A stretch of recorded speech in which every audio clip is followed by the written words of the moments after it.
কর্মসূচিতে আজকে আমাদের যে কর্মসূচি ছিল, সকালে আমাদের সাবেক রাষ্ট্রপতি পল্লীবন্ধু আলহাজ হোসেন মোহাম্মদ এরশাদের প্রতিকৃতিতে পুষ্পমাল্য, দলীয় এবং জাতীয় পতাকা উত্তোলন। বিকেলে আমরা একটা প্রোগ্রাম দিয়েছিলাম, সেটা হচ্ছে আমাদের প্রোগ্রামটা ছিল ওইখানে আলোচনা সভা। কিন্তু কোনো এক অদৃশ্য শক্তির কারণে সে প্রোগ্রামটি স্থগিত হয়ে যায়। তারপরে আমাদের জাতীয় পার্টির নেতাকর্মীদের স্বতঃস্ফূর্ত অংশগ্রহণে এখানে একটি আলোচনা হয়, আলোচনা সভা এবং র্যালি হয়।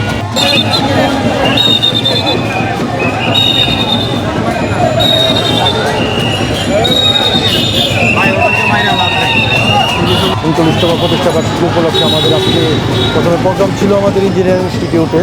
তো ইঞ্জিনিয়ারিং ইনস্টিটিউটে আমাদের প্রোগ্রামটা সরকার আজকে করতে দেয় নাই।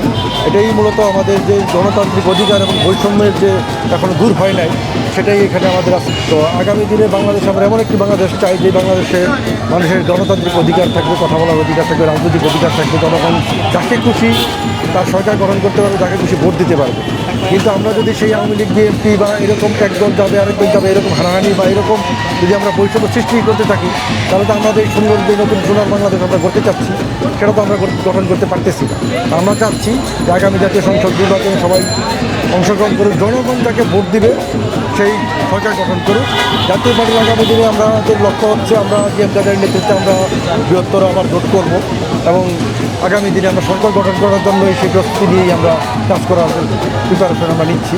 আশা করি খুব শীঘ্রই আমরা আমাদের যে জাতীয় পার্টির হোসেন মোহাম্মদ এরশাদের 9 বছরের যেই সংস্কার ছিল, উন্নয়ন ছিল, উনি অনেক সংস্কার করে গেছেন, স্থানীয় সরকার সংস্কার করে গেছেন, উনি আইন বিভাগ, বিচার বিভাগ, জেলা, এরকম অনেক কাজই উনি সংস্কার করে গেছেন, যা দীর্ঘক্ষণ ধরে আমরা বলতে পারি।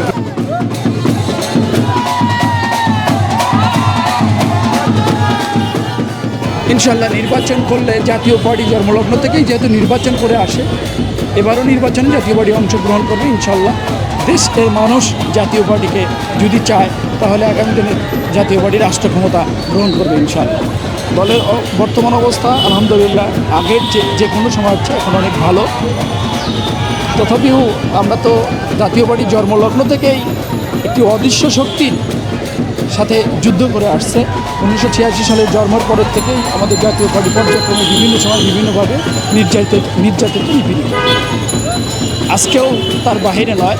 আমরা আশা করছিলাম যে সেই গণতন্ত্র, সাম্য এবং সমতার ভিত্তিতে যে দেশ পরিচালনা করার কথা ছিল, যে রাজনীতি চলার কথা ছিল, সেটার থেকে আমরা বোধ হয় যে বিচ্যুতি হয়েছি। 2024-এর যে আন্দোলন, বৈষম্য বিরোধী আন্দোলনে যে চেতনা নিয়ে আমরা বৈষম্য বিরোধী আন্দোলনে মাঠে ছিলাম, সেটার থেকে হয়তো আমরা বিচ্যুতি হয়েছি, লাইনচ্যুত হয়ে গেছি।